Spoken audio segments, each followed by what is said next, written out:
తేల్చాల్సింది దర్యాప్తు సంస్థలండి. ఇప్పుడు మళ్ళీ మేము అది చెప్తే మళ్ళీ ఒక కేసు పెడతారు. ఎందుకంటే ఈ కమిటీ అవును అవును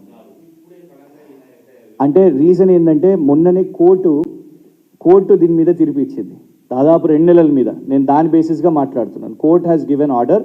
ఇచ్చినప్పుడు ఆర్డర్లో ఇందులో నేమ్స్ మెన్షన్ చేసింది, కమిటీ నేమ్స్ మెన్షన్ చేసింది.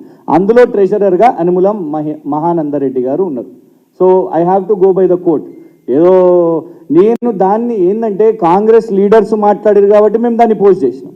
వాళ్ళు ధర్నాలు చేపట్టారు, కాంగ్రెస్ లీడర్స్ మాట్లాడారు, జర్నలిస్ట్ ఫ్రెటర్నిటీ మాట్లాడారు. కానీ ఎప్పుడు జరిగింది, దానికి కోర్టు ఎప్పుడు తీర్పిచ్చింది, దాని మీద ఏ కమిటీకి ఇచ్చింది అనేది మాత్రం this is the court order sir. నేను ఈ కాపీ కూడా మీకు ఇస్తాను.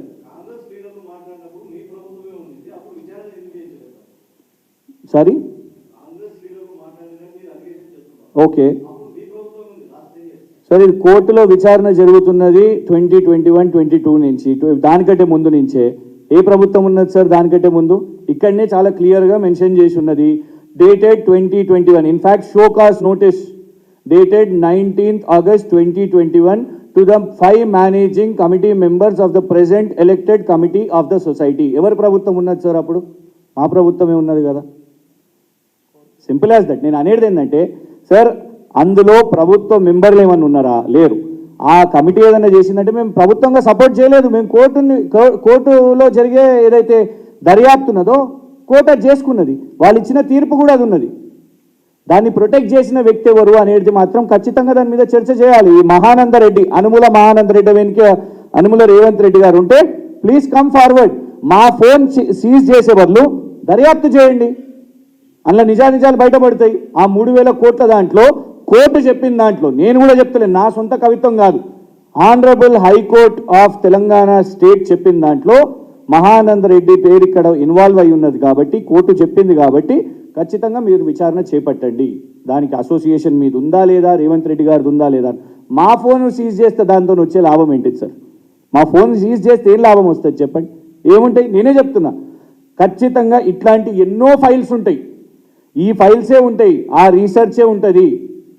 కేటీఆర్ గారు ఎప్పుడో చెప్పారు, మేము షాడోగా చేస్తాం, అది మా బాధ్యత. ప్రతిపక్షంగా మా బాధ్యత ఏంటిదంటే ప్రజల అంశాలు వచ్చినప్పుడు ఎందుకు సార్, ఉదాహరణ చెప్తా మీకు. ప్రజాభవను బుల్లెట్ ప్రూఫ్ ఉన్నది, బంగారం ఉన్నది, బాత్రూమ్లు ఉన్నాయని అన్నారు. ఏమైంది? మొన్న దోమల టెండర్ వేసారు. బుల్లెట్ ప్రూఫే అయితే దానికి దోమల మెషిన్ టెండర్ అవసరం వస్తుందా? అట్లాంటి డాక్యుమెంట్ కూడా ఉన్నది అందులో, అట్లాంటి టెండర్ డాక్యుమెంట్స్ కూడా ఉన్నాయి అందులో. ప్రతి ఒక్క దాన్ని మేము ట్రాక్ చేస్తున్నాం. We're studying everything as a shadow cabinet. ఈ ప్రభుత్వం చేసిన 420 ప్రామిసెస్, 420కి సంబంధించిన పీడిఎఫ్లు కూడా ఉన్నాయి ఆ ఫోన్లో, మొబైల్ ఫోన్లో. సో మా రిక్వెస్ట్ ఏంటంటే కోర్టు చెప్పిన ప్రకారంగానే మేము మాట్లాడుతున్నాం. ఈ ఆధారాల ప్రకారంగానే చిత్రపురి సొసైటీ వాళ్ళు చేస్తున్న పోరాటంగా ఆధారంగా మాట్లాడుతున్నాం. అందులో ఎవరు ఇన్వాల్వ్ ఉన్నా కూడా as a honourable chief minister Revanth Reddy గారు బాధ్యత గల పదవిలో ఉన్నారు కాబట్టి, మరి మీతో ఇవ్వండి, ఈ మహానందరెడ్డి గారికి సంబంధం ఉందా లేదా విచారణ చేపట్టండి సార్. బయటికి రండి. మేము అడిగింది కూడా అదే కదా. 3,000 కోట్ల కుంభకోణం అని అన్నారు. 3,000 కోట్ల ఇంకెక్కువనా మాకు తెలియదు. దీనికి పరిష్కారం నా ఫోన్ సీజ్ చేయడం కాదు. నా రిక్వెస్ట్ మళ్ళీ చెప్తున్నా, ఆ మొబైల్ ఫోన్ని ఇమ్మీడియట్గా ఆనరబుల్ కోర్టు దగ్గర డిపాజిట్ చేయండి. అది రేవంత్ రెడ్డి గారి దగ్గర ఉన్నదో, పోలీసు ఉన్నతాధికారుల దగ్గర ఉన్నదో, ఇంకా మాదాపూర్ పోలీస్ స్టేషన్లోనే ఉన్నదో మాకు ఐడియా లేదు. Thank you. సునీల్ కనుగోలు దగ్గర ఉన్నదో, వాళ్ళ స్ట్రాటజిస్ట్కి ఇచ్చిర్రు, అది కూడా తెలియదు. యా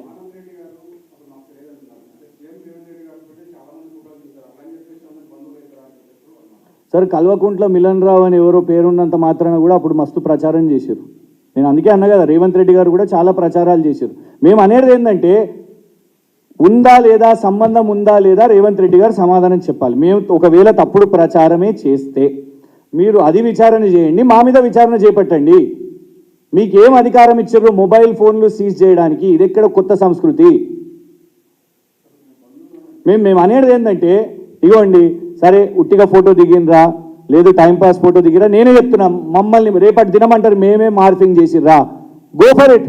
కోర్టుకి వెళ్దాం చెప్తున్నాను కదా. నేను కోర్టుకి వెళ్తాను. మీరు ఎట్లా ఇప్పుడు నా మొబైల్ ఫోన్ సీజ్ చేసిరు కాబట్టి నేను పిటిషన్ పెడతాను. నేనే చెప్తున్నా, ఛాలెంజ్ చేస్తున్నా, మేమేమైనా ఎడిటింగ్ చేసినామా అని అంటే పెట్టండి, ఫోరెన్సిక్ వాళ్ళకి పంపించండి. ఇది ఒరిజినల్ రిపోర్టో కాదో, సంబంధాలు ఉన్నాయో లేవో తెలుస్తుంది. అరే ఎవరెవరో రాష్ట్రంలో ఏది చేసినా కూడా కేసీఆర్ గారికి ముడిపెట్టారు కదా. మరి ఇక్కడ అనుముల మహానందరెడ్డి గారు ఏదైతే కోర్టు చెప్పిందో ఆయన మంచి ఇవ్వండి, ఇది కనబడుతున్నది, చేయండి మా మీద విచారణ. కానీ హౌ ఆర్ యూ జస్టిఫైయింగ్? దాని బేసిస్గా మేము మొబైల్ ఫోన్స్ సీజ్ చేస్తామంటే రేపటి దినం జర్నలిస్టులు మీరెన్నో వార్తలు వేస్తారు. నేను ఎందుకు చెప్తున్నా అంటే ఇది చిన్న విషయం కాదు. ఇందులో కేసు కంప్లైనెంట్ ఎవరు? వర్కింగ్ ప్రెసిడెంట్ మహేష్ గౌడ్ గారు. మొన్న బేగంపేట ఎయిర్పోర్ట్లో చంద్రబాబు నాయుడు గారు, రేవంత్ రెడ్డి గారు సమావేశం అయినరు అని ఒక పత్రిక రాసింది.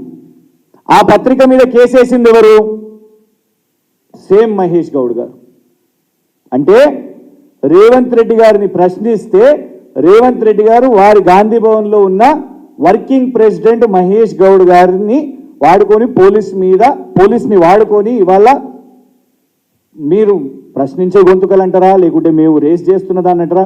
ఇప్పుడు మీడియా చేస్తున్నది జర్నలిజమే, ఒక పత్రిక రాసింది దాని గురించి. ఇక చంద్రబాబు నాయుడు గారి సమావేశం ఎంతసేపు అయింది అదంతా క్లారిటీ ఇవ్వాలి, క్లారిఫికేషన్ ఇచ్చుకోవాలి. వాళ్ళ గాంధీ భవనంలో లేకుంటే ప్రభుత్వం నుంచి ఇంకెవరైనా అధికారులు లేకుంటే పోలీస్ డిపార్ట్మెంట్ వాళ్ళు ఎక్స్ప్లెనేషన్ ఇవ్వాలి.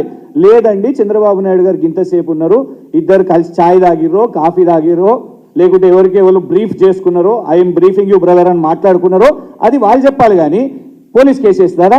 న్యూస్ పేపర్ మీద చేసింది మహేష్ గౌడ్ గారే. ఇవాళ కూడా పోలీస్ కేసు వేసి ఫోన్ సీజ్ చేయించింది కూడా మహేష్ గౌడ్ గారే. ఇవన్నీ జరుగుతున్నాయి కూడా రేవంత్ రెడ్డి గారి డైరెక్షన్స్తోనే. ఇవన్నీ జరుగుతున్నాయి కూడా రేవంత్ రెడ్డి గారి డైరెక్షన్స్తోనే. ఇవాళ ఒక పత్రిక మీద జరిగింది, రేపు ఇంకో పత్రిక మీద అవుతుంది. ఇవాళ ఒక పార్టీ వాళ్ళ మీద జరిగింది, రేపు ఇంకొకళ్ళ మీద అవుతుంది. ఇదేనా మీరు చెప్పుకున్న ప్రజాస్వామ్యం? సిగ్గుపడుతుంటారు ఇంద్రమ్మ, లేదంటే గర్విస్తున్నారు కావచ్చు, గర్వంగా ఉన్నట్టున్నది. నా బిడ్డ ఇందిరాగాంధీ గారు చూసి నా బిడ్డ సేమ్ 1975 లాగానే చేస్తున్నాడు, దానికంటే మెరుగ్గా చేస్తున్నాను అనుకుంటున్నారు కావచ్చు రేవంత్ రెడ్డి గారిని చూసి.